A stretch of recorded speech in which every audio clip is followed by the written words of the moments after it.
passé. Je bénis le Seigneur pour votre présence. Vous savez, il faut venir à l'église parce que Jésus est là. Quelqu'un dit un vrai amen. Jésus est là.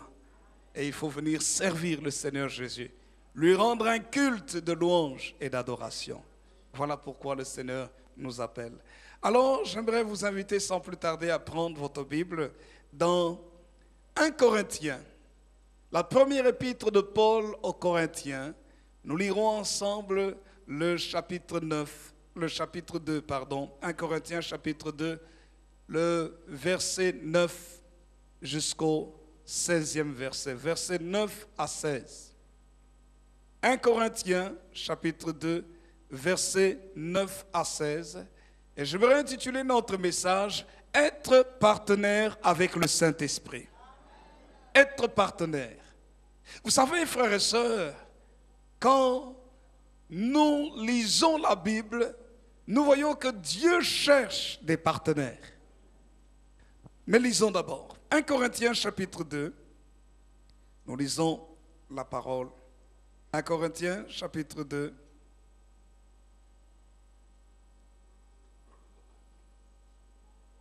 Voici ce qu'il est écrit dans les Saintes Écritures.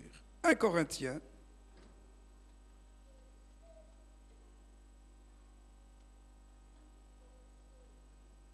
chapitre 2, verset 9 jusqu'au verset 16. Lisons ensemble la parole de Dieu. Lisons. Lisons tous ensemble. Lisons. Alléluia. Est-ce qu'on peut se lever pour lire la parole?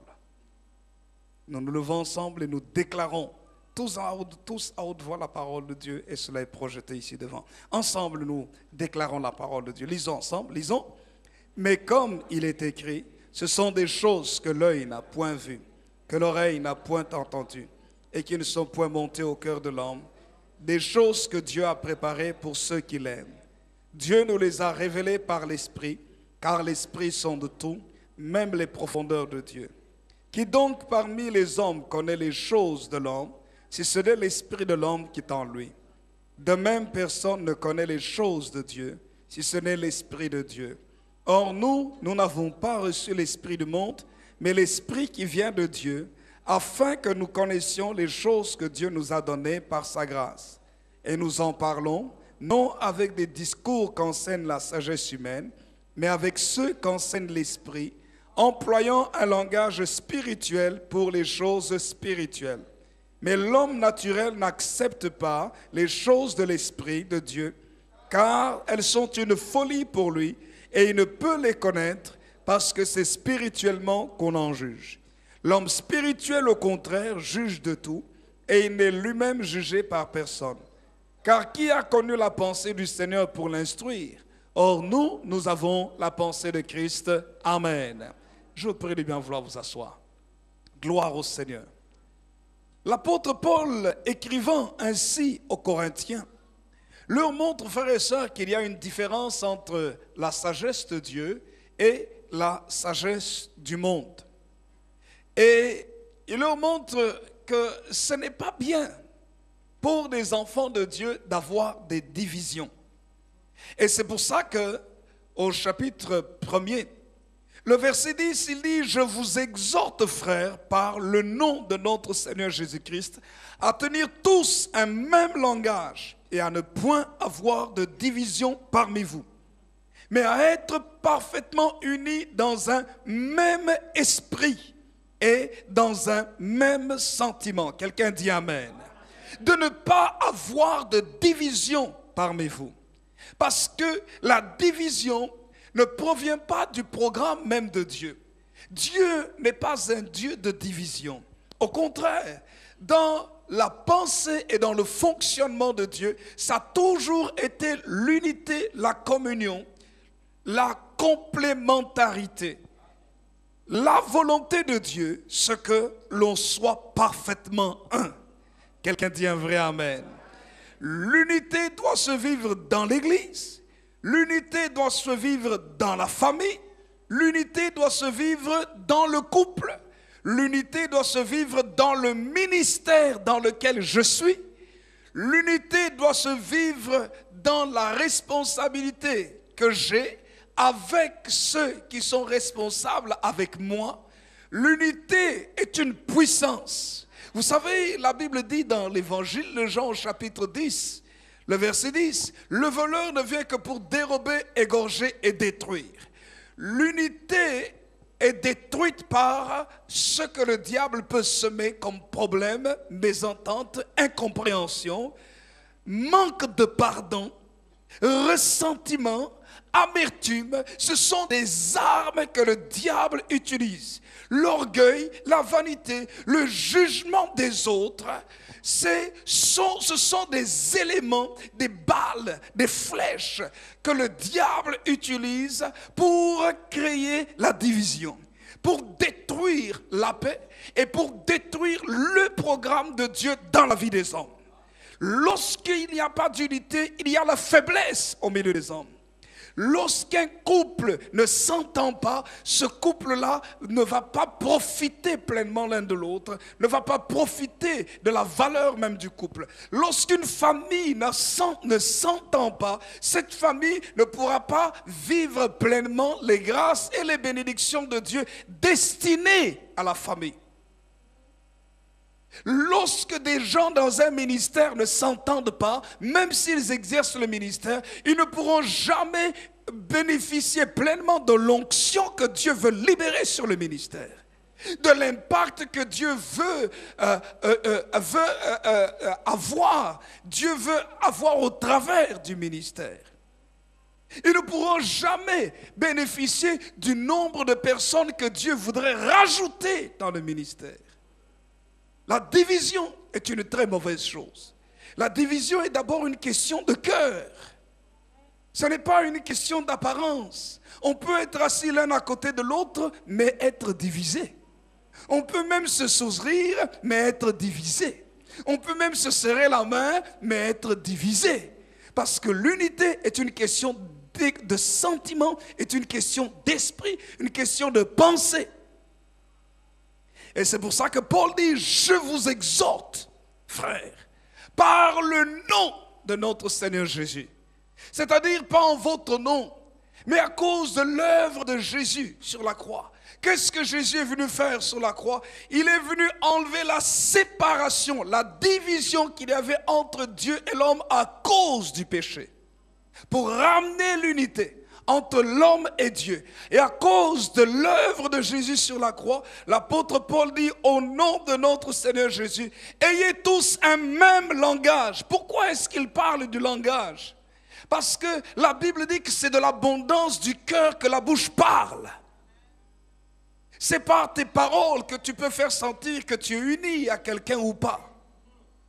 Il dit, c'est de l'abondance du cœur que la bouche parle. Et il dit, ayez tous un même langage et à ne point avoir de division parmi vous, mais à être parfaitement unis dans un même esprit. Pas l'esprit du monde, mais l'esprit du Dieu vivant. Pour être parfaitement unis dans un même esprit, nous n'avons pas le choix, nous avons besoin du Saint-Esprit. Parce que c'est l'esprit de l'unité. Et il continue. Et il parle, toujours dans le chapitre 1er, à partir du verset 17 et les suivants, il parle de la sagesse. La sagesse du monde n'est rien. Et le verset 21, il dit, car puisque le monde avec sa sagesse n'a point connu Dieu, il a plu à Dieu dans sa sagesse de sauver les croyants par la folie de la prédication. La proclamation de la parole de Dieu est l'élément par lequel Dieu sauve les hommes. Et qu'est-ce que Dieu fait? Dieu veut confondre la sagesse des hommes, parce que les hommes se croient très intelligents. Les hommes se croient des savants. J'étais en train d'écouter une émission à la radio où c'était des athées qui parlaient, et certaines personnes trouvaient la religion comme étant véritablement un manque d'intelligence. Donc croire en Dieu, c'était comme une aliénation de l'homme. C'est comme si le fait de prier Dieu de croire en Dieu, vous êtes liés. L'homme est contraint de se soumettre, entre guillemets, à une certaine divinité. Et certains prônaient l'humanisme, c'est-à-dire absolument la valeur totale de l'homme. Mais vous savez que Dieu est le plus grand humaniste. Dieu croit en l'homme, c'est pourquoi il a créé l'homme. C'est Dieu qui a créé l'homme. Et vous voyez, qu'est-ce que Dieu fait? La Bible dit ceci, au verset 27. 1 Corinthiens, chapitre 1er, verset 27. Mais Dieu a choisi les choses folles du monde pour confondre les sages. Dieu a choisi les choses faibles du monde pour confondre les fortes. Et Dieu a choisi les choses viles du monde et celles qu'on méprise, verset 28, celles qui ne sont point, pour réduire à néant celles qui sont, afin que personne ne se glorifie devant Dieu.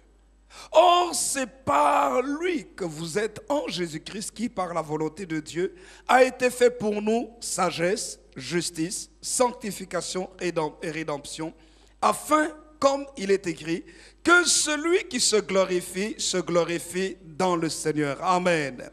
Quelqu'un peut dire un vrai amen. Qu'est-ce que Paul est en train de dire ici? Dieu a choisi tout ce que l'on ne considérait pas au milieu des hommes. Les gens qui semblaient ne pas être si intelligents que ça. Les choses qui apparemment n'avaient pas autant de valeur que cela. Dieu les a prises et les a utilisées pour montrer que sa sagesse est de loin supérieure à la plus grande intelligence des hommes. Dieu choisit les choses faibles, les choses qu'on méprise. Dieu peut choisir quelqu'un qu'on ne respecte pas du tout, que le monde ne considère pas du tout. Et avec cette personne, Dieu peut faire des grandes choses. Moi, je crois que Dieu peut faire des grandes choses avec ta vie. Quelqu'un peut dire un vrai amen. Tu vas dire, mais oui, mais moi, je suis trop vieux. Mais Dieu a choisi un vieillard tel qu'Abraham à 75 ans. En fait, vous savez quoi? Dieu a choisi un vieillard comme Moïse. Moïse avait quel âge quand Dieu a commencé à l'utiliser? Quelqu'un peut me dire? Quel âge? 40 ans. 80. 2 fois 40 ans. Vous voyez, Dieu choisit un homme, une personne âgée, 80 ans. Et Dieu choisit cette personne pour aller faire tomber sans armes avec un bâton. Il y avait l'armée de Pharaon qui était là. Avec les armes, les chars, les lances, les épées, toutes les armes de l'époque, les arcs, les flèches et autres. Et Dieu dit à Moïse, tu vas parler à Pharaon qu'il laisse partir mon peuple pour que mon peuple me serve. Et Dieu lui dit, qu'est-ce qu'il y a dans ta main? C'est un bâton. Est-ce que vous pouvez faire la guerre avec un bâton quand il y a des épées, des flèches, des armes, des arcs, des lances devant vous? C'est de la folie. Et c'est cette folie-là que Dieu a utilisée pour confondre la puissance de Pharaon, la grandeur de Pharaon, l'ingéniosité de l'armée de Pharaon a été confondue par les tactiques de Dieu. Quelle était la tactique de Dieu pour Moïse, pour faire tomber le royaume de Pharaon? C'était la prière et la communication avec Dieu. Et par la prière et la communication avec Dieu, Dieu lui disait ce qu'il fallait faire et Dieu libérait sa puissance dans le royaume de Pharaon. Pharaon était frappé par les ténèbres, frappé par les poux, frappé par les sauterelles, frappé par la grêle, frappé par l'eau qui est transformée en sang, frappé par des grenouilles. Vous pouvez vous rendre compte de ça? Son royaume est frappé jusqu'à ce que la dernière plaie vienne tomber sur l'Égypte. L'ange de la mort, cette fois-ci, frappe les premiers-nés de l'Égypte. Et Pharaon est obligé de dire à Moïse, partez, partez, partez, prends le peuple, partez, partez. Prenez tous vos biens, vos femmes, vos enfants, tout ce que vous avez, prenez et partez. Pharaon était par terre. C'est extraordinaire. Ce que Dieu peut faire lorsqu'une personne devient partenaire avec lui. Moïse avait 80 ans, vous vous imaginez? Et il a eu le temps de vivre encore 40 ans. Et Dieu a fait des exploits avec lui. Abraham avait 75 ans quand Dieu l'a appelé. Et quand il a eu son enfant, l'héritier, il avait 100 ans. Dieu est un Dieu de miracles. Si tu choisis d'être partenaire avec lui, si tu arrêtes de te plaindre en disant que moi, je n'ai pas de valeur, moi, ma vie c'est comme ci, ma vie c'est comme ça, dans ma vie rien de spécial ne se produit, rien ne va, je suis une femme, j'ai une race, j'ai une couleur de peau différente, je suis petit, je suis gros, je n'ai pas beaucoup étudié, ainsi de suite. Frères et sœurs, Dieu a choisi les choses folles de ce monde, les choses viles, les choses que l'on méprise pour confondre celles qui sont élevées aux yeux des hommes. Mais cela, si tu deviens partenaire avec lui. Et l'apôtre Paul continue au chapitre 2. Il lit ceci, au verset 2. 1 Corinthiens chapitre 2, verset 2. Car je n'ai pas eu la pensée de savoir parmi vous autre chose que Jésus-Christ et Jésus-Christ crucifié. Moi-même, j'étais auprès de vous dans un état de faiblesse et de crainte et de grand tremblement. Mais regardez, voyez, la faiblesse. Mais, puisque Christ était en lui, les paroles qui sortaient de sa bouche étaient différentes. Et verset 4, et ma parole et ma prédication ne reposaient pas sur les discours persuasifs de la sagesse, mais sur une démonstration d'esprit et de puissance. Alléluia. Sur une démonstration d'esprit ou de la manifestation de la puissance du Saint-Esprit. Et de puissance par des actes, des prodiges, des miracles. Le but, verset 5, afin que votre foi soit fondée non sur la sagesse des hommes, mais sur la puissance de Dieu. Quelqu'un dit un vrai amen. Gloire au Seigneur. Notre foi ne doit pas être fondée sur les techniques de ce monde, sur la sagesse de ce monde, sur l'intelligence de ce monde, sur le raisonnement de ce monde. Mais notre foi doit être fondée sur la puissance de Dieu. Mais pour connaître la puissance de Dieu, il faut que tu vives le partenariat avec le Saint-Esprit.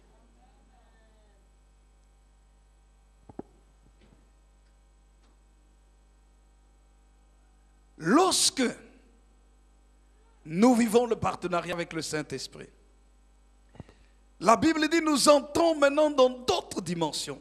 Et c'est ce que Paul dit maintenant au verset 9. 1 Corinthiens chapitre 2, verset 9. Il dit, mais comme il est écrit, ce sont des choses que l'œil n'a point vues, que l'oreille n'a point entendues, qui ne sont point montées au corps de l'homme, des choses que Dieu a préparées pour qui ça? Qu'est-il écrit? Pour ceux qui l'aiment. Des choses que Dieu a préparées. Pas pour tout le monde, mais des choses que Dieu a préparées pour ceux qui l'aiment. Des choses que Dieu a préparées pour ceux qui sont des partenaires affectifs. De ceux qui ouvrent leur cœur pour mettre Dieu à la première place. Dans un sentiment d'amour, d'abord, plutôt que dans un sentiment de profit. Quelle est la différence entre l'amour et le profit? La différence entre l'amour, c'est que dans l'amour, même si je ne profite pas de quelqu'un, je l'aime, un point, un trait, c'est tout. Quelle est la différence entre le profit? Le profit, c'est tout ce que je peux gagner à partir d'une personne. Et si je ne peux plus gagner quelque chose à partir d'une personne, qu'est-ce qu'on fait à ce moment-là? On la laisse. Il n'y a pas de profit. Mais l'amour est différent du profit. La Bible dit, l'ami aime en tout temps. Et même dans le malheur, il se montre un frère. Et c'est ce que Paul est en train de dire ici. Dieu a réservé des choses pour ceux qui l'aiment. C'est-à-dire qui ne le suivent pas seulement par un certain intérêt. Mais c'est parce que seulement ils veulent être partenaires avec Dieu. Ils veulent être partenaires émotionnels, sentimentaux, parce que c'est ce que Dieu cherche. Parce que la Bible dit l'amour est plus fort que tout, et même plus que la mort. Et il est écrit, tu aimeras l'Éternel ton Dieu de tout ton cœur, de toute ton âme, de toute ta force, de toute ta pensée. Tu aimeras. Dieu réserve des choses pour ceux qui l'aiment, qui aiment sa compagnie, qui aiment sa présence, qui aiment son église, qui aiment lui donner son temps, qui aiment sa parole, qui aiment sa louange. Dieu a préparé des choses. Qui veut être partenaire avec le Saint-Esprit? Oh, c'est formidable. Mais écoutez-moi bien. Chaque partenaire qui doit marcher avec quelqu'un ne peut pas marcher avec la personne comme il veut. Je ne peux pas dire que je veux être partenaire de mon épouse à vie. Mon épouse est automatiquement mon partenaire. Mon partenaire affectif, parce que je l'ai épousé, parce que je l'aimais. Alléluia. Je ne l'ai pas épousé, je ne l'ai pas épousé parce que, enfin.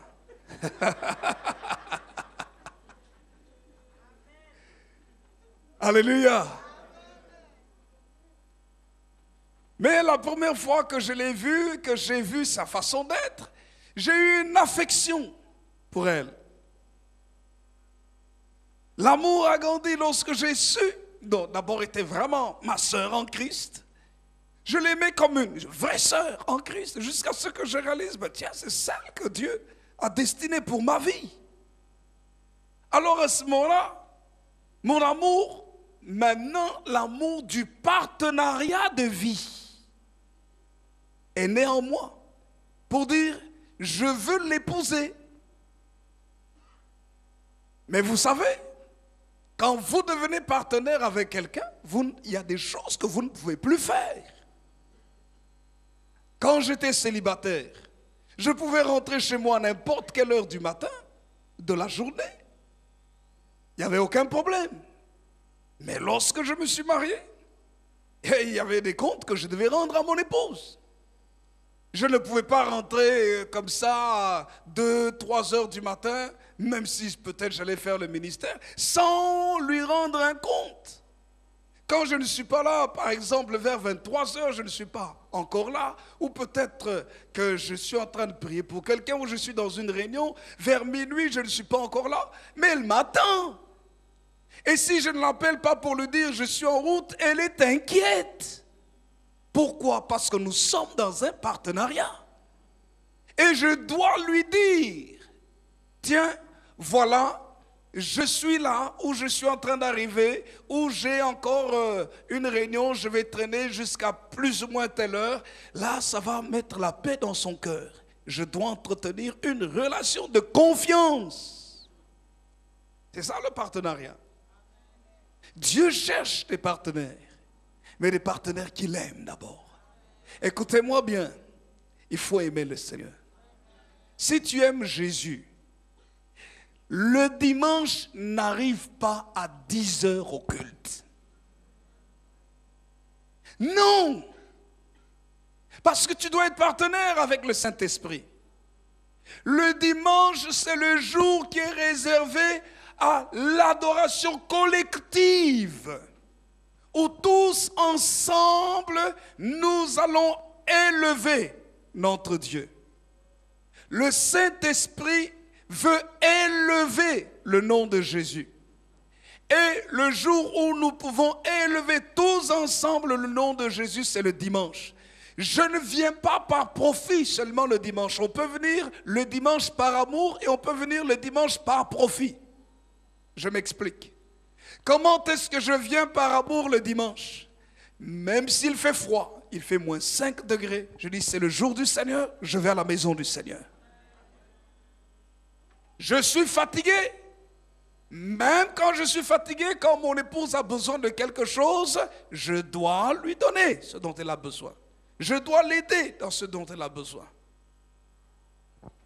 Le dimanche, comment est-ce que j'aime le Seigneur? Même si peut-être ce jour-là, la musique est trop forte, ou la musique est trop faible, ou peut-être que les musiciens, nous avons de très bons musiciens, nous avons d'excellents musiciens. Bon, ce jour-là, peut-être, bon, peu importe, un problème ou une situation, peu importe. Je dis, parce que j'aime Jésus, je vais y aller. Pas parce que j'aurai chaud, pas parce que je vais rencontrer d'abord mon frère, mais parce que j'aime le Seigneur, je vais dans sa maison. Pas parce que le volume du son est acceptable pour moi, ou parce qu'il est fort, ou il est faible. Non, c'est parce que j'aime Jésus. Pas parce qu'on va chanter le chant que j'aime, le rythme que j'aime. Non, c'est parce que j'aime Jésus. Quelqu'un peut dire un vrai amen? Quelqu'un peut dire un vrai amen? Alors à ce moment-là, tu montres ton amour au Saint-Esprit.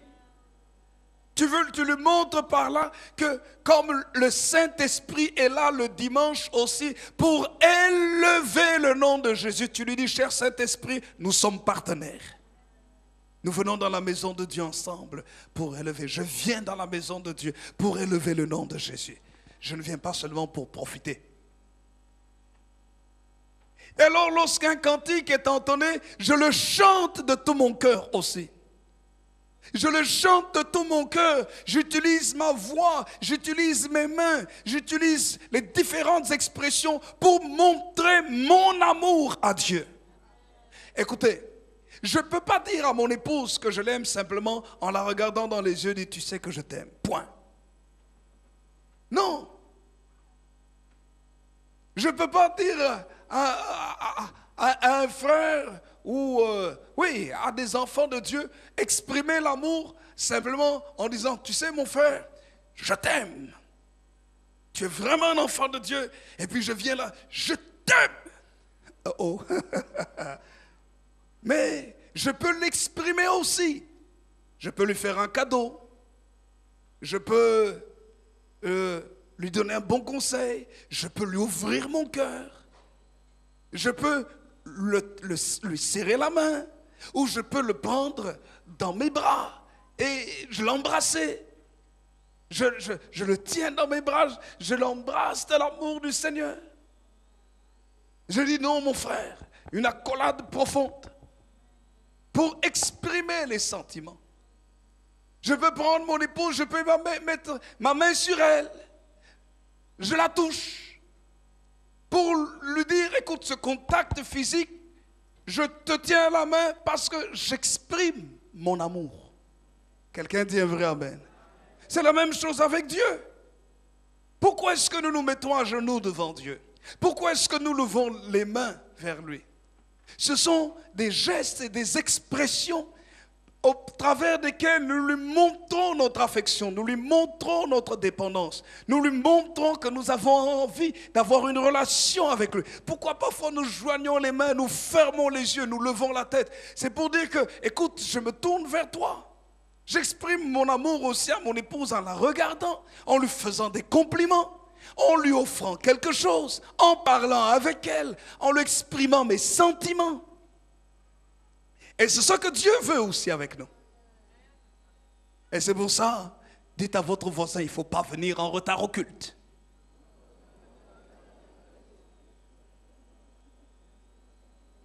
Alléluia. Quelqu'un peut dire un vrai amen. Non, dites-moi un vrai amen. Dites-moi un vrai amen. Gloire au Seigneur. Pour quelle raison? Parce que Dieu veut que nous soyons partenaires avec le Saint-Esprit. Alléluia.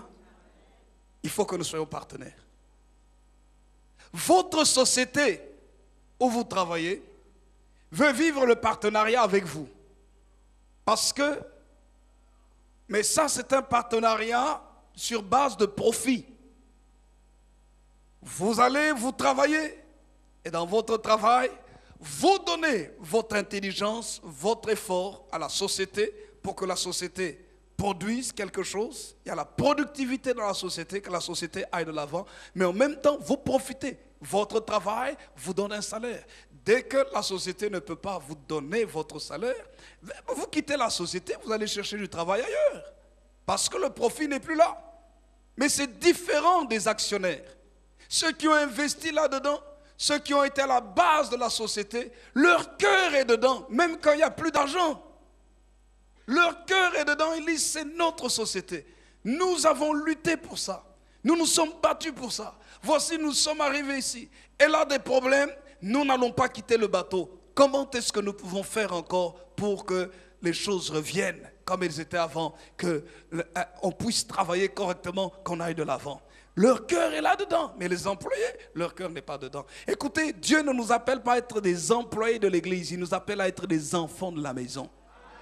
Il ne t'appelle pas à être le domestique, le serviteur, ou le travailleur, ou celui qui vient profiter de l'église. Il t'appelle à être un enfant de la maison. Dites un vrai amen. Dites-moi un vrai amen. L'enfant de la maison. Dites à votre voisin, je dois être l'enfant de la maison. Gloire au Seigneur. Quelqu'un dit un vrai amen. L'enfant de la maison. C'est-à-dire, je dois jouer mon rôle. Gloire au Seigneur. Oh, il est bon d'être partenaire avec le Saint-Esprit. Alors, quand on est partenaire avec le Saint-Esprit, la Bible dit, ce sont des choses que l'œil n'a point vues, que l'oreille n'a point entendues, qui ne sont pas montées au cœur de l'homme, des choses que Dieu a préparées pour ceux qui l'aiment. Dieu a préparé des choses extraordinaires pour nos vies. Oh, je vous assure. Vous savez, oh, je me réjouis. Le voyage que nous avons fait ici, mon épouse et moi, était un voyage extraordinaire. Nous avons vu la main de Dieu. Et vous savez que quand vous êtes dans la communion avec le Saint-Esprit, les choses que Dieu a préparées pour ceux qui l'aiment, c'est la révélation. La communion avec le Saint-Esprit est obligatoire, écoutez-moi bien, est obligatoire pour entrer dans la révélation des choses cachées. Lorsque je prêchais, la première réunion, je vous ai dit que je n'ai pas pu prêcher au Canada. À un moment donné, je suis en train de prier pour les gens, j'imposais les mains. J'imposais les mains aux gens, la puissance de Dieu se manifestait. Le bishop Vassel et puis le bishop Lennox Walker, qui était le pasteur de l'église, et le pasteur de l'église et l'évêque du Canada, ils étaient là derrière pendant que j'étais en train de prier pour les gens. À un moment donné, j'arrive vers une dame. J'allais lui imposer les mains, mais je sens dans mon esprit que je ne dois pas lui imposer les mains. Je dois prier pour ses jambes. Je me baisse et j'impose mes mains sur ses mollets. Je lui impose les mains aux mollets. Je commence à prier pour elle, elle tombe. Je lui ai imposé les mains aux mollets. Elle est tombée par terre. Ses jambes ont commencé à bouger dans tous les sens. J'ai prié pour elle jusqu'à ce que j'ai senti qu'il fallait... que c'était terminé, et j'ai continué à prier pour les gens. À la fin, le pasteur de l'église vient me dire, c'est extraordinaire ce que Dieu fait. Cette femme-là, cette sœur, c'est une sœur de l'église, nous la connaissons, elle a eu des sérieux problèmes dans ses jambes. Il me dit, les choses qu'il vit, c'est impossible. Tout ce que vous avez dit dans la prière là, c'était ça. C'est impossible de savoir ça si ce n'est que Dieu ait pu vous révéler ça. La puissance de Dieu s'est manifestée. Alléluia. Frères et sœurs, je suis en train de prier. Et puis un autre jour, je prie. Et puis toujours avec les pieds. Parce qu'il y a des gens qui croient que quand on prie, voilà, tu dois, voilà, pour montrer que la puissance de Dieu est là, tu dois peut-être faire quelque chose et puis pousser les gens. Et puis quand quelqu'un tombe, voilà, la puissance de Dieu est là. Dieu se manifeste comme il veut et quand il veut. Alors je suis en train de prier pour quelqu'un et puis à un moment donné, le Saint-Esprit me pousse je lui impose les mains sur ses pieds à plat. J'impose les mains à plat sur les pieds. Mais je commence à prier. Le Seigneur me montre qu'effectivement, c'est quelqu'un que Dieu a appelé à annoncer l'évangile. Je prie pour ses pieds, je libère l'onction du Saint-Esprit, elle tombe. Elle commence à pleurer. C'était une dame. Effectivement, le Seigneur l'avait appelé à réellement annoncer l'évangile par des signes, des miracles, la manifestation de la puissance du Saint-Esprit.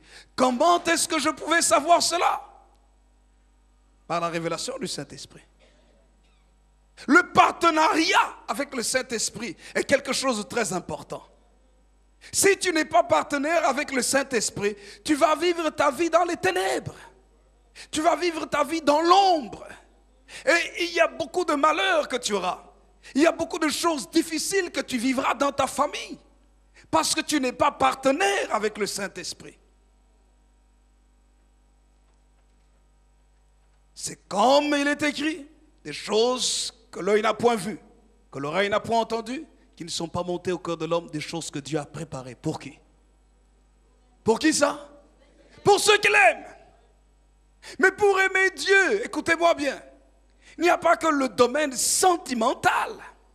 Aimer Dieu, c'est aussi l'exercice du ministère. Servir Dieu. Être engagé à le servir. Écoutez, je ne sers pas Dieu parce que d'abord il y a un intérêt, même s'il y a un intérêt. Mon épouse n'est pas mon épouse d'abord parce qu'il y a un intérêt. C'est parce qu'elle m'aime, même s'il y a un intérêt qu'elle m'aime. Parce qu'elle sait que puisqu'elle m'aime, je prends soin d'elle, je la soigne bien, je la traite bien, je l'embellis comme elle est là. Donc, vous comprenez, l'homme doit embellir sa femme. Il ne faut pas que ta femme, elle soit jolie quand vous êtes fiancés, et puis à un moment donné, elle devient mine triste, bizarre. Non. Il faut que même quand elle a pris, elle était mince au départ, mais même quand elle a pris un peu, même un peu beaucoup.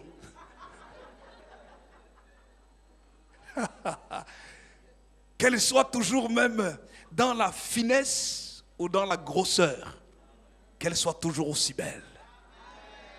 Mais ça, c'est toi qui dois la soigner. Ça, c'est le profit.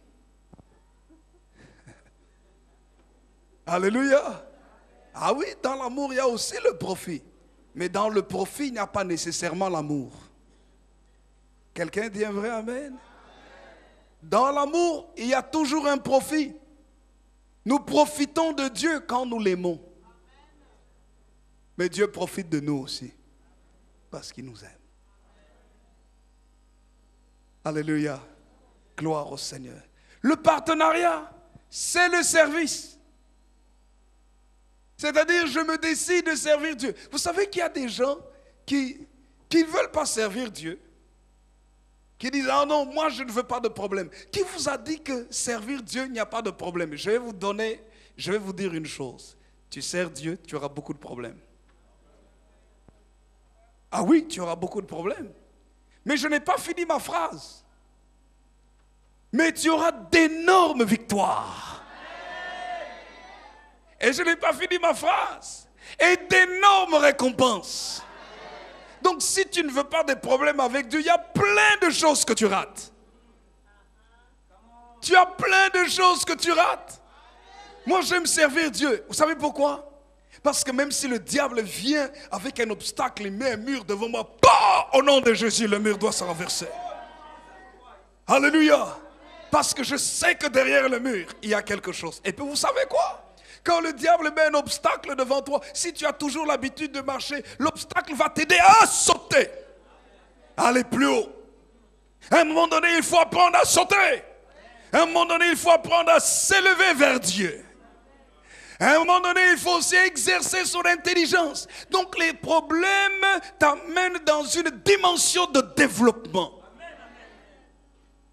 Parce que le problème va t'amener à réfléchir. La Bible dit, au jour du bonheur réjouis-toi, mais au jour du malheur, réfléchis. Ça veut dire que le problème va te donner une intelligence supérieure à celui qui n'a pas de problème. Parce que tu as réfléchi. Donc ça veut dire que c'est bon le problème. Le oui diminue. Mais c'est une réalité. Parce que derrière chaque problème, il y a une solution. Et le Seigneur veut te révéler la solution au problème. Donc si tu fuis les problèmes, tu fuis les solutions. Donc en fuyant les problèmes, comprenez dans le sens dans lequel je dis, il ne faut pas être quelqu'un qui va chercher les problèmes. Non, moi je n'aime pas chercher les problèmes. Mais si un problème se présente devant moi, je vais chercher non pas le problème, mais la solution qu'il y a derrière le problème. Qu'est-ce que je dois faire par rapport à ceci? Est-ce que je dois entrer dans le combat spirituel, chasser les démons, utiliser les mawashis spirituels, les hippodes spirituels,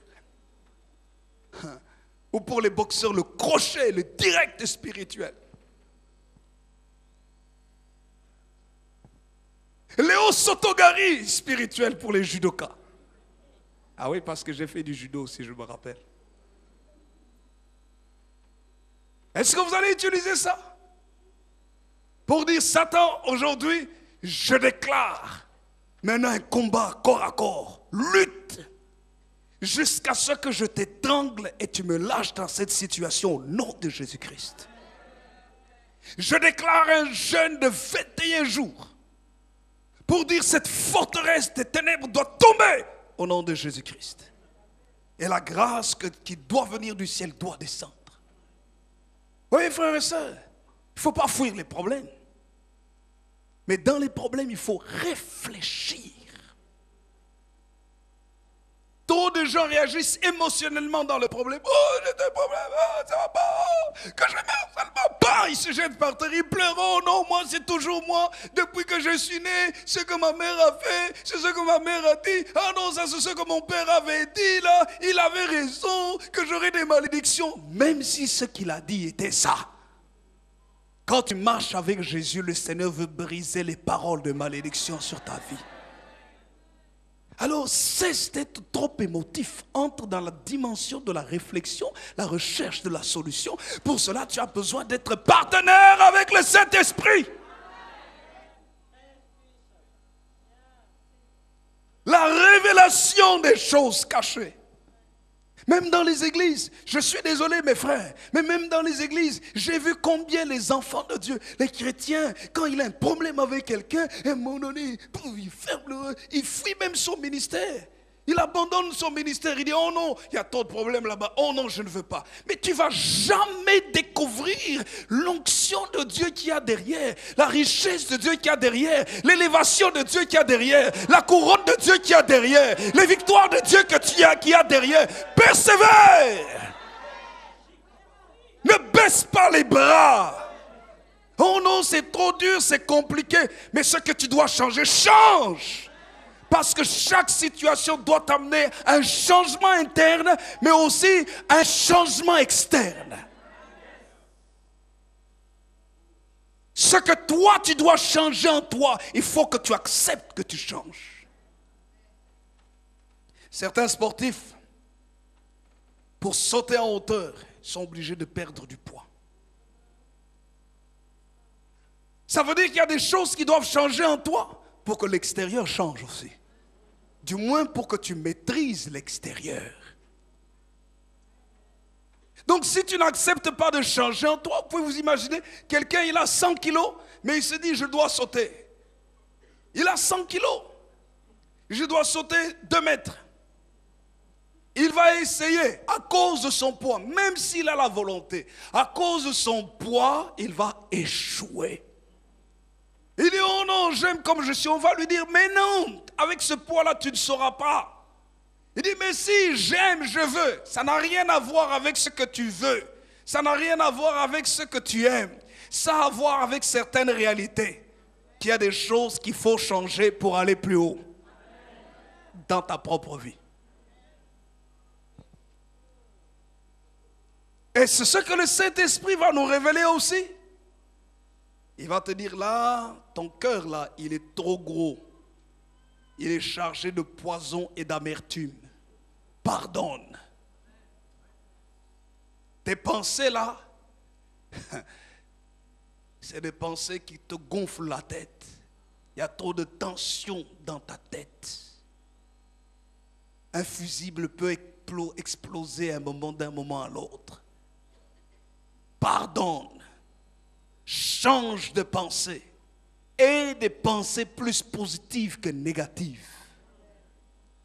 Et tu verras que ce sera possible. Béni soit le nom du Seigneur.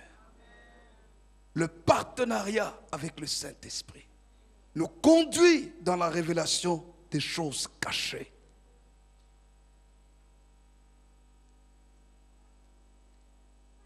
Je vais terminer avec 3 personnes. 3 exemples. Lorsque nous lisons dans le livre de Genèse au chapitre 41, le verset 38 à 43, on nous montre un homme qui a vécu le partenariat avec le Saint-Esprit. Quels sont les résultats de ce partenariat avec le Saint-Esprit? Vous savez, frères et sœurs, le monde actuel a besoin d'hommes et de femmes qui marchent en partenariat avec l'Esprit de Dieu. Je répète, le monde dans lequel nous sommes a besoin d'hommes, de femmes, de jeunes gens, de jeunes filles qui sont partenaires avec le Saint-Esprit. C'est pourquoi les 3 exemples que je vais vous donner ici, ce sont des choses qui ne se passent pas dans l'église, mais qui se passent hors de l'église. C'est facile d'être partenaire avec le Saint-Esprit seulement dans l'église. Oh, je sens le Saint-Esprit.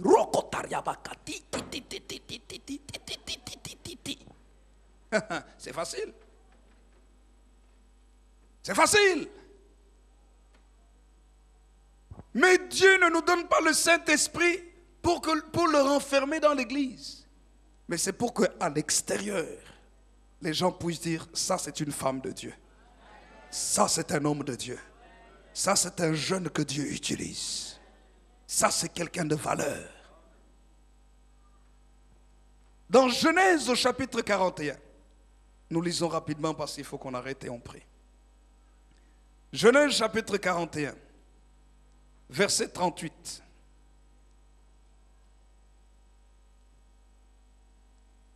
Genèse 41, à partir du verset 38. Voici ce qu'il est écrit dans la parole de Dieu. Ça, c'est l'exemple d'un jeune homme. Ce jeune homme-là, il avait 30 ans. Un homme de 30 ans. Écoutez-moi. Cet homme venait de passer des années de souffrance. 13 années de souffrance. 13 ans. Même si aujourd'hui tu as fait 13 ans, ou même 20 ans, ou même 40 ans de souffrance, si tu comprends le partenariat avec le Saint-Esprit, il va casser ces années de souffrance. Des choses vont changer dans ta vie. Joseph venait d'être haï par ses propres frères, vendu aux Ismaélites, aux marchands d'esclaves, vendu comme domestique, je dirais plus que domestique, esclave à Potiphar. Il a travaillé chez Potiphar, accusé injustement d'avoir voulu abuser de la femme de son maître. À cause de cela, accusé est jeté en prison, condamné à la prison. Et là, en prison, il marchait avec le Saint-Esprit. Et l'histoire que nous lisons ici, c'est Joseph maintenant qui est amené devant le roi Pharaon. Pharaon, roi d'Égypte. Parce que personne ne pouvait expliquer le rêve, les deux rêves que le roi avait eus. Le roi, c'est quelqu'un ici qui n'adorait pas le vrai Dieu. Il avait des fétiches. Il y avait des gens, des magiciens et des sorciers autour de lui. C'est pourquoi on parle des Chaldéens, on parle des magiciens du royaume de Pharaon qui étaient là, les sages, cela est écrit au verset 8, Genèse chapitre 41, verset 8. Il est écrit clairement, le matin, Pharaon eut l'esprit agité. Il fit appeler tous les magiciens et tous les sages de l'Égypte. Donc c'est pour dire qu'il était entouré des gens qui utilisaient les puissances diaboliques. Vous savez, parfois les chrétiens critiquent les présidents parce que des sorciers sont autour d'eux. Mais il faut que tu montres ta présence. Il dit, oh non, celui-là, il ne fait que consulter les magiciens, les marabouts, ceux qui lui donnent des conseils. Mais tu n'es pas là. Sois là. Et c'est ce que Dieu a fait avec Joseph. Les magiciens, les Chaldéens n'ont pas pu expliquer le rêve. Mais la Bible nous dit qu'on amène Joseph qui était un prisonnier. Donc il provenait de situations difficiles. Mais il était partenaire avec le Saint-Esprit. Et il l'a amené devant Joseph, devant Pharaon. Pharaon lui explique le rêve, les deux rêves qu'il avait eus. Et Joseph lui donne l'explication que les magiciens, ceux qui utilisaient la puissance occulte, n'avaient pas pu lui donner. Le verset 37 nous dit, ces paroles plurent à Pharaon et à tous ses serviteurs. Et Pharaon, verset 38, dit à ses serviteurs, trouverions-nous un homme comme celui-ci? Et regardez ce qu'il est écrit, ayant en lui l'Esprit de Dieu. Qu'est-ce qui est en train de dire ça? Un homme qui ne priait pas le Dieu d'Abraham, d'Isaac et de Jacob, mais qui dans son royaume avait plusieurs divinités, les Isis, les Osiris, les dieux Ra et autres. Mais il reconnaît qu'il y a un Dieu suprême. C'était le Dieu de Joseph. Et Pharaon dit à Joseph, puisque Dieu t'a révélé, t'a fait connaître toutes ces choses, il n'y a personne qui soit aussi intelligent et sage que toi. Je t'établis sur ma maison et tout mon peuple obéira à tes ordres. Le trône seul m'élèvera au-dessus de toi. Pharaon dit à Joseph, vois, je te donne le commandement de tout le pays d'Égypte. Béni soit le nom du Seigneur. Dans ce temps ici, nous avons besoin, écoutez-moi bien, le monde, les pays d'Afrique, nos différents pays d'Afrique, notre cher Congo, nos différents pays d'Afrique subsaharienne ont besoin, et même de l'Afrique blanche, comme on pourrait la qualifier. Alléluia. Toutes les différentes parties, Libye et autres, tous ces différents pays ont besoin d'hommes et de femmes remplis du Saint-Esprit. Écoutez-moi bien, pas qu'ils soient nécessairement présidents. Joseph n'a jamais été le président de l'Égypte, le roi de l'Égypte. C'était le pharaon qui restait roi. Mais l'influence de Joseph était tellement forte sur le roi que le roi faisait tout ce que Joseph disait. Il y a des chrétiens qui veulent être présidents de pays. Dieu n'a pas appelé tous les chrétiens à devenir présidents du pays. Parce que ce n'est pas ton appel. Ce n'est pas ta place. Mais Dieu a appelé des hommes remplis de l'esprit à influencer les présidents des pays. Pour les conduire dans la droiture et la sagesse. Même si ces gens sont au départ mauvais. Pourquoi sont-ils mauvais au départ? Ils sont au départ mauvais parce qu'ils ont des mauvais conseillers ou des conseillers qui sont diabolisés, remplis d'esprit de ténèbres. Et Dieu cherche des hommes et des femmes qui vont être des influences, des pôles d'influence, comme il a fait pour Joseph. Même si c'est après un temps de souffrance, lorsque nous sommes partenaires avec le Saint-Esprit, nous allons respecter celui qui est en position. Mais nous allons aussi libérer ce que Dieu nous a donné. Et la Bible nous dit, Pharaon a dit, je t'établis sur ma maison. C'est fort ce que Pharaon est en train de dire. C'est-à-dire, même sur moi ici, sur la gestion de mon palais, c'est toi qui vas régner ici. Je t'établis sur ma maison et sur tout mon peuple. Tout mon peuple obéira à tes ordres. La population va obéir à ce que tu vas dire. Il n'y a qu'une seule chose qui va nous séparer entre toi et moi, c'est le siège que j'ai ici. Le trône. Ça veut dire c'est toi qui es commandant, mais moi je suis assis. On va me voir moi, mais c'est toi en fait qui dirige. C'est très fort. Mais Dieu cherche des hommes qu'il va élever dans cette ville comme ça. Des femmes, pas seulement qui vont rester dans la prière. Oui, Seigneur, Seigneur, bénis-moi, bénis-moi. Écoutez-moi bien, quand tu es partenaire avec le Saint-Esprit t'utilise dans le monde dans lequel nous sommes. Quelqu'un peut dire un vrai amen? Joseph a été partenaire. Le deuxième exemple d'un partenaire, c'est Daniel. Dans le livre de Daniel, la Bible nous montre que c'était aussi un jeune homme, Daniel chapitre 4. La Bible nous montre qu'il y avait aussi des gens qui avaient de la puissance magique. Mais ils n'ont pas pu résister à la sagesse de Daniel. La Bible dit, Daniel chapitre 4, versets 7 à 9. Vous allez voir ce que Daniel a fait. Daniel chapitre 4, et puis nous arrivons au dernier exemple, et nous voulons prier pour terminer. Daniel chapitre 4, regardez ce qu'il est écrit. Le verset 7.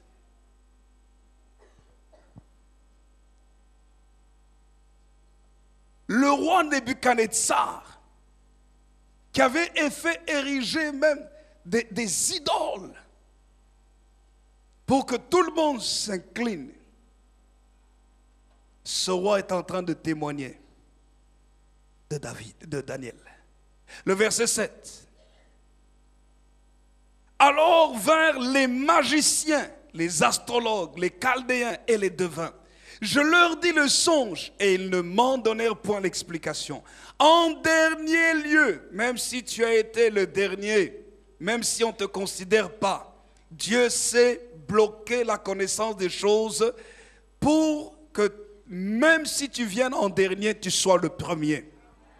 En dernier lieu se présenta devant moi Daniel, nommé Beltchatsar, d'après le nom de mon Dieu, et qui a en lui l'esprit des dieux saints. Je lui dis le songe, Beltchatsar, chef des magiciens, qui a en toi, je le sais, l'esprit des dieux saints, et pour qui aucun secret n'est difficile, donne-moi l'explication des visions que j'ai eues en songe. Et puis, Daniel lui a donné l'explication des songes qu'il avait eus. Vous pouvez lire tout le texte. Et la Bible nous montre que Daniel a été élevé. Il a été béni. À cause de quoi? Le partenariat avec le Saint-Esprit. Quelqu'un comprend quelque chose? Et je termine par le dernier exemple. L'apôtre Paul. Et vous voyez, chaque fois c'était au milieu des magiciens. Même si la sorcellerie est une réalité. Même si la puissance de l'horoscope, la magie et autres, ce sont des réalités. J'aimerais vous dire qu'il y a une autre réalité plus forte. C'est la puissance du Saint-Esprit. Le partenariat avec le Saint-Esprit. Et je termine par la dernière histoire. C'est l'apôtre Paul, Actes des Apôtres chapitre 13, versets 6 à 12, on nous parle encore des hommes politiques. Je ne sais pas pourquoi aujourd'hui je parle des politiciens. Il y a peut-être des hommes politiques qui sont au milieu de nous ici. Il faut saisir la parole de Dieu. Alléluia. Actes des Apôtres chapitre 13, verset 6.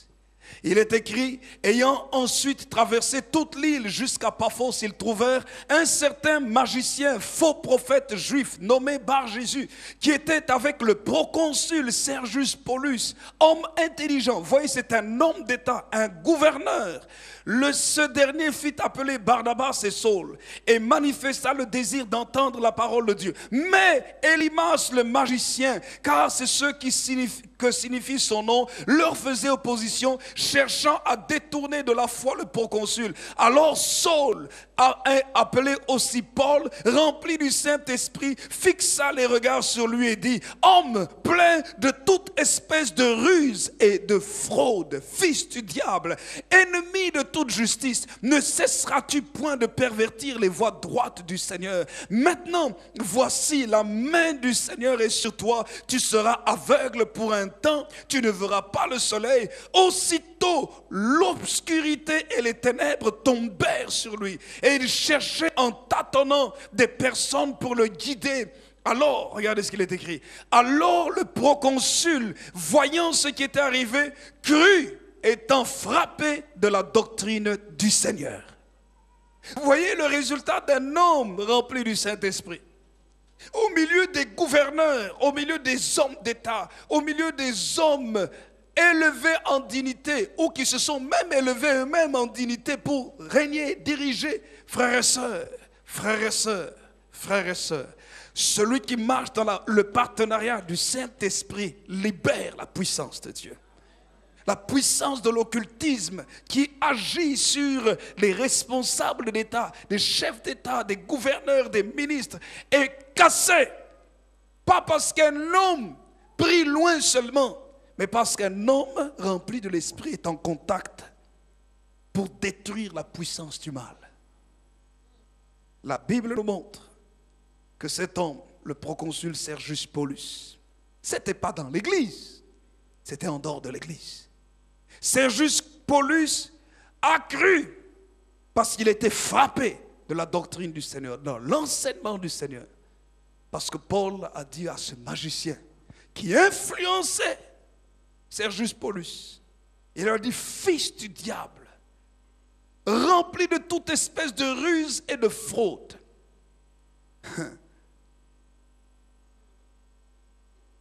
La main du Seigneur est sur toi. Tu seras aveugle. Bam! Il est tombé aveugle. Mais la Bible nous dit: Paul rempli du Saint-Esprit, au verset 9. Ça, c'est le partenariat avec le Saint-Esprit. Frères et sœurs, nous devons être partenaires avec le Saint-Esprit. Que le Seigneur bénisse sa parole. Qu'il nous bénisse tous au nom de Jésus. Amen.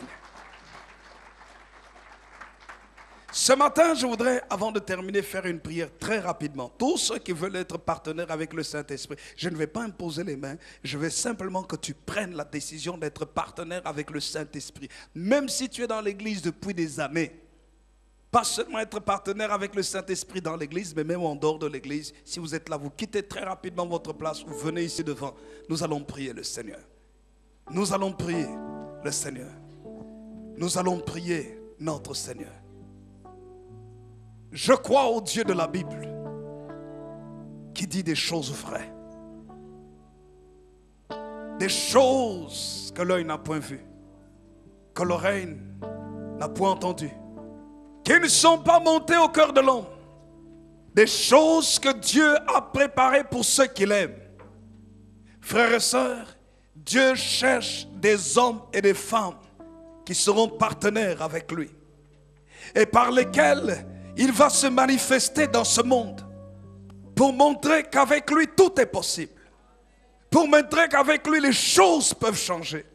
Mais si tu prends la décision d'être partenaire, je vous ai dit, j'ai pris la décision d'être partenaire de vie avec mon épouse. Il y a des choses que je faisais quand j'étais célibataire que je ne peux plus faire parce que je suis partenaire. Je ne peux pas. On a rendez-vous avec mon épouse. Je ne peux pas venir 3-4 heures en retard. Non. À cause du partenariat de la vie. Je ne peux pas dire, oui, je mange et je ne nourris pas mon épouse. Non. Je ne peux pas dire, je m'habille et je ne m'occupe pas de mon épouse. Non, je dois m'occuper d'elle. À cause de quoi? Du partenariat de la vie. Ça veut dire que je dois la servir. Je ne dois pas seulement l'aimer, mais je dois aussi la servir. Je ne dois pas seulement recevoir d'elle, mais je dois aussi lui donner. C'est le partenariat avec le Saint-Esprit. Tu dois te décider à servir Dieu. Tu dois te décider Même s'il y a des problèmes, à dire non, je suis partenaire avec le Saint-Esprit. Même si tu vis des situations compliquées, difficiles, j'aimerais te dire, tu dois dire, Dieu a une solution. Mon partenaire a une solution. Partenaire, c'est quoi la solution à ce problème? C'est quoi la solution à cette situation? Je vais demander à toute la salle de se lever. Nous allons prier. Dieu cherche des hommes qui vont influencer le monde dans lequel nous vivons. Dieu cherche des jeunes gens qui vont influencer à cause de la présence du Saint-Esprit dans leur vie. Levez les deux mains, je vous prie. Je vous demande, vous qui êtes ici devant, de faire cette prière de tout votre cœur avec moi. Et je suis convaincu que cette année ici, Dieu va faire des grandes choses dans votre vie. Ensemble, nous répétons ces paroles. Seigneur Jésus, ta parole est la vérité. Me voici, Seigneur. Je veux entrer dans le partenariat avec le Saint-Esprit. Seigneur Jésus, tu es mort sur la croix pour moi, pour que je reçoive la vie. Pardonne mes péchés. Pardonne mon ignorance. Car il est écrit, mon peuple est détruit, car il lui manque la connaissance. Merci d'avoir ouvert mon intelligence et d'avoir secoué mon cœur pour que je me lève, pour entrer dans un partenariat sérieux avec le Saint-Esprit. Non pas selon mes émotions, non pas selon mon état d'âme, mais selon la volonté de Dieu. Seigneur Jésus, lave-moi et purifie-moi de tout péché, de toute négligence, de toute chose mal faite. Pardonne-moi de la paresse. Pardonne-moi de toute forme de mal. Lave-moi de la tête aux pieds, pour que le Père me révèle les choses secrètes. Cher Saint-Esprit, je vais être partenaire avec toi. Je me présente à toi. Sois mon partenaire et je veux être partenaire avec toi. Je veux marcher main dans la main avec toi. Cher Saint-Esprit, ouvre mon intelligence. Communique-moi les choses cachées. Révèle-moi la pensée de Dieu. Cher Saint-Esprit, répands dans mon cœur l'amour pour Dieu. Saint-Esprit, répands dans mon corps ta force et ta puissance.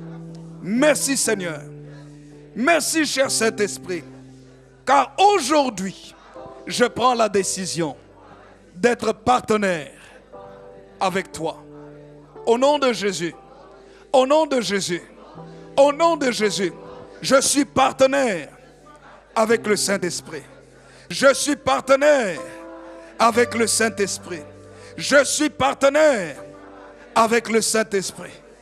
Pas seulement pour vivre dans l'église. Le partenariat avec le Saint-Esprit, mais aussi à l'extérieur. Là où les choses sont difficiles. Là où même il y a la magie. Même là où il y a la sorcellerie. Même là où il y a l'intellectualisme négatif. Là où des gens pensent mal sur Dieu.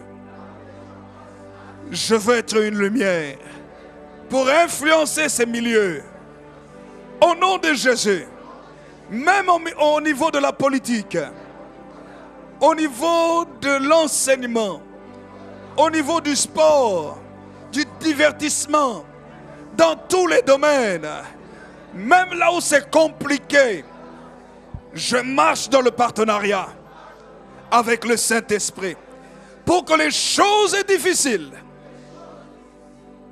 la solution soit découverte, que la solution soit révélée à cause du partenariat avec le Saint-Esprit.